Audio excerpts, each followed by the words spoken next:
Week 2 of the NFL season. And I know this dude right here.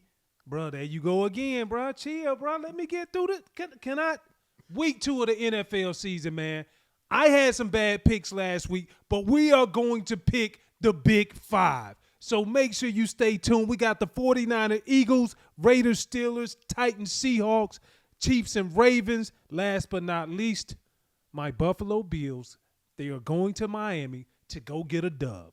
We're going to see what it's about. Obviously, 4-1 last week. We're going to see what I do week 2. This guy's going to continue to be a loser. Love him to death, but that's what it is. Make sure you subscribe to the Behind the Mask podcast. Follow us on social media at the BTM podcast. Like, comment, let Spikes know what you think about his picks. Let me know about what you think about the winning picks as well. And remember, on the Behind the Mask podcast, there's only one rule. There are no rules. Let's go. Let's go behind the mask. It's week 2 of the NFL season, and we are about to die. Don't do that, bro. What does week 2 mean? That means that we had to go through week 1. And go ahead, we're going to dive into what happened in week 1? Week 1, you won. I will say that. I was a few points away from that Dallas and also Tampa Bay Bucks game from being a genius. What was the record? Go ahead and say 4-1. Week 1, your boy, your favorite plus-size model, was 4-1 against the guru, the football guru of the team, my bro, Takeo Spikes. So now we got to get into week 2. We told y'all we're going to bring y'all our predictions of the best games, the most compelling games of the weekend for week 2. So you ready to take this L again, bro? I don't take 2 L's in a row. That's just, it don't happen. All right, we're going to see. We're going to see. So what we starting off with? Let's go. We got Raiders, Steelers, all right? Raiders, Steelers. So I know you're going to say, you're talking about the games you had and, you know what I mean, the Raiders and what a great win they had and just win, baby. And Overtime, you know what I'm saying, Monday Night Football. But I think for me, the Raiders just barely won, right? It took them to the last play, like you said, in overtime. Yep. Carl was impressive, getting the ball around to his target. In particular, what was impressive to me was him getting the ball to his tight end, Waller. He's a beast. He's a beast. He's one of the better tight ends in the league. However, here's a stat for you. If they think that's going to happen against these Steelers this weekend, the Steelers defense has only given up 3 touchdowns to tight ends since 2019. How many times have they played Darren Waller within since 2019? It don't matter. None. That's the reason why it's going to change. They scheme for tight ends. They know exactly what they're doing on the defensive end. And then I'm going to tell you something else. With the Steelers, you know who you guys have to face? Who? The $112 million man, TJ Watt. 2 sacks last week. You know he's going to be ready to rock. Prove that he's the best defensive end, the best pass rusher on the field. Not Crosby of the Raiders. So you know TJ Watt going to do his thing. Steelers O-line is very young. Yes, they didn't get the running game going. I know I'm taking away all your asses. Everything that you're trying to say. You are taking everything away. I'm taking everything away. Just like I took those wins from you last week. But if they can do anything to slow down Crosby, make him defend the run in some capacity as well, set up the play action, you know what? I think the Steelers are going to win. That's going to set me off early and get me to 5-1 going against this guy. All right. I feel you, but I think we share some of the same sentiments when we look at this football game. One thing that I will say, Big Ben came out and said it. He acknowledged it. This week's press conference. Max Crosby, he is from the MAC conference. That means he's one of the best football players on that team. And so when you see a quarterback who acknowledges greatness before he even audibles, it makes me worry. Tutan, you're an offensive lineman, so you understand, right? So when we look at this man, Max Crosby, he brings a lot of things to the table. Yeah. A motor that just does not stop, but he is very skillful in his hands. 2 sacks last week in the big Monday night win, 2 tackles for loss, 5 quarterback hits. I still expect for him to be productive. The question is, though, when you look at this matchup, can the Steelers' young offensive line continue to be productive? They did that against the Buffalo Bills, at least enough to be able to get that win. Bruh, how I look at it is like this. When I look at Derek Carr, he threw for over 400 yards this last week. And listen, Pittsburgh Steelers defense is no punk at all by no stretch of the imagination. That's a fact. Now, even though they've only played 1 game this season, everybody, guess what? Guess who has the number 1 ranked offense in the league? Here we go. The Las Vegas Raiders. It took you out of overtime to get it, but go ahead. You're right. So my point is this. This is the reason why I will not bet.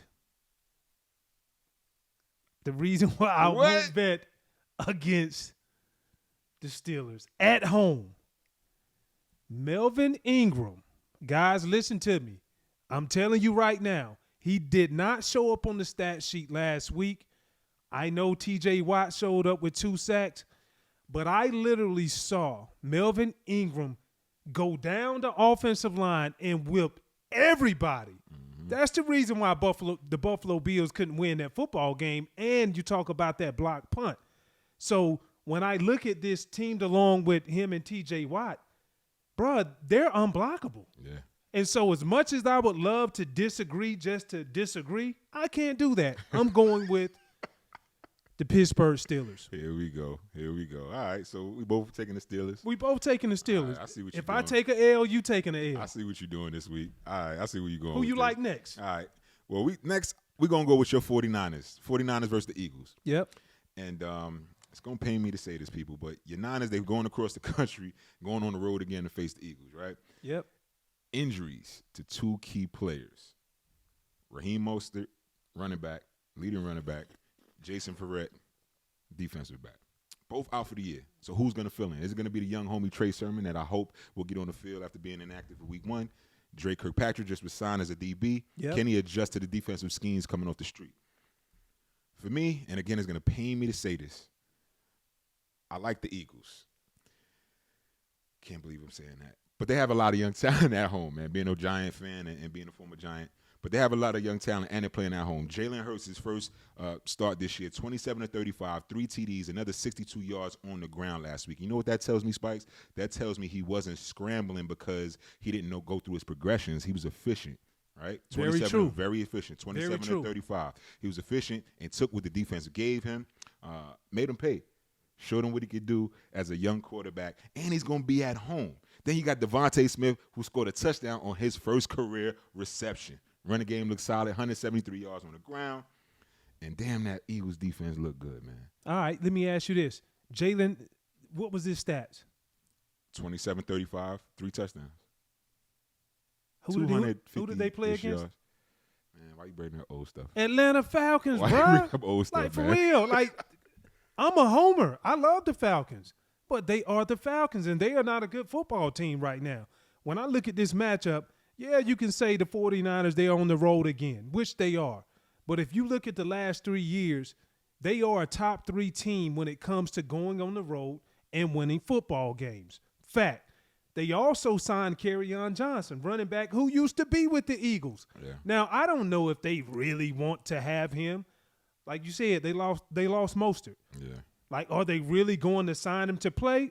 I don't think so. They signed him to get the playbook. They signed him to get the playbook. Now, even though he wasn't there, but he understands the foundation and the stability, what they like to do in certain tendencies. And so when I look at this pickup, they're going to take every bit of information knowledge to use it in their favor.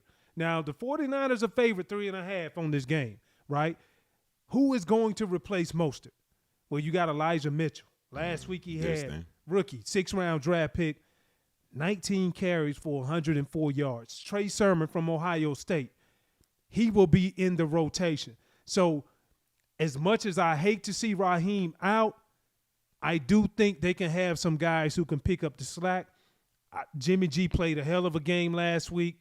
Therefore, I'm not going to count against him. 314 yards, a touchdown. Trey Lance also got his first touchdown of the season for the 49ers, 5-yard touchdown. Used him in the red zone sporadically. I like the 49ers, so that's what it's going to be. All right, we'll see. There it is. Yeah, we'll see. I don't think you're going to get that one. But anyway, next let's go with the Titans and the Seahawks. Seahawks got me a win last week. And first off, did you see what Chandler Jones did to Taylor Lewan? I've never seen this. Made this man come out and appreciate Chandler Jones on Twitter, saying, "You definitely kicked my ass."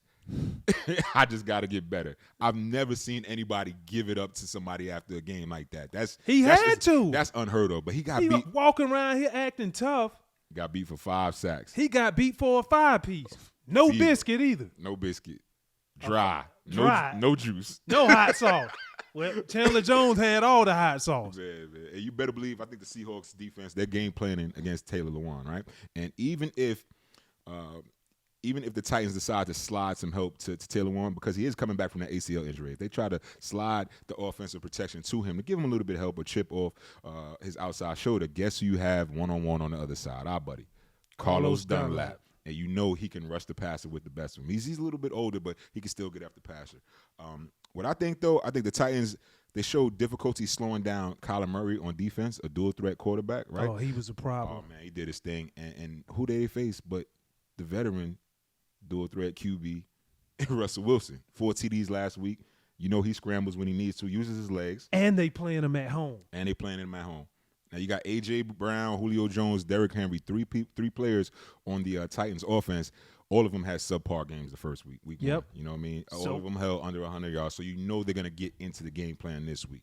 I will say A.J. Brown, Ole Miss Rebel, DK Metcalf, another Ole Miss Rebel. You know there's going to be bragging rights on the line.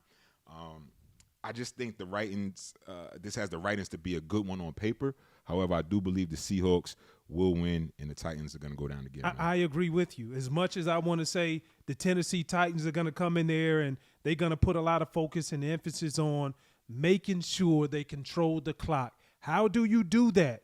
Give it to King Henry, allow him to run the ball effectively, play action pass, and open up a lot of lanes for, you talked about the big 2 wide receivers for the Tennessee Titans with Julio and AJ. So, man, when I look at this, bro, as much as I want to say Mike Vrabel, the head coach for the Titans, is not going to allow this to happen for 2 weeks in a row, I don't think he can do anything about it because they're playing in Seattle, and that's the 12th man, and it's going to be super loud. Tennessee Titans, they're going to take a L this week. So, listen, man, you can't be picking the teams that I pick because I'm not going to cheers to that, bro. Man, I'm an analyst, bro. I just analyze everything. Yeah, I see how he jumping on my bandwagon. That's what he really doing. Well, give me the next game then. Next game, Chiefs-Ravens. We're going to see what's going to happen with this one.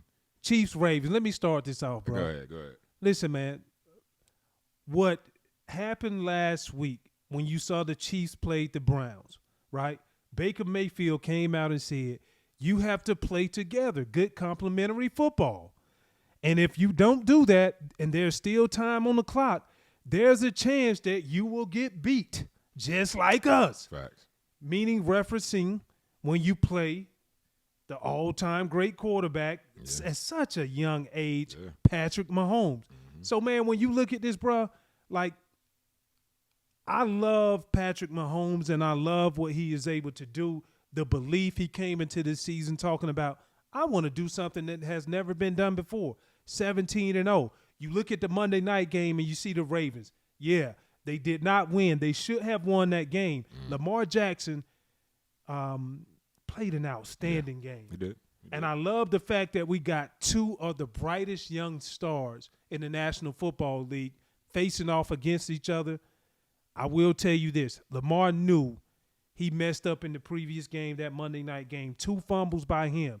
I'm not blaming him for the loss. He did what he had to do. If they would have blocked a little bit better, maybe on one of the plays. I will say this.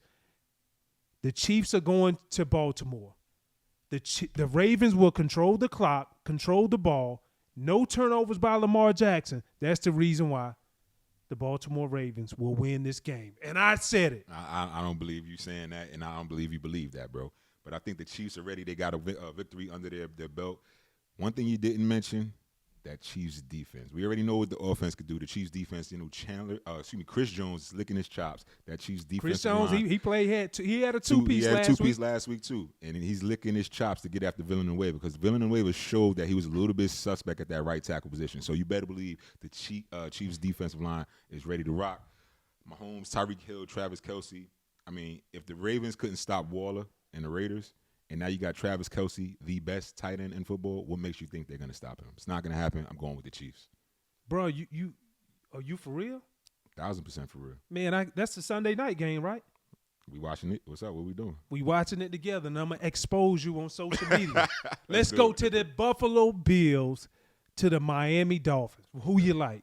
Man, Bills Nation. Sorry again, man. Get Y'all let this me down guy last out here, week, man. This guy's You know a what? fraud, I man. gotta go. Email going off and everything. Yo, man, I got to go with the Dolphins. I said one thing. I know two things for sure. Nobody likes to play in Miami in September.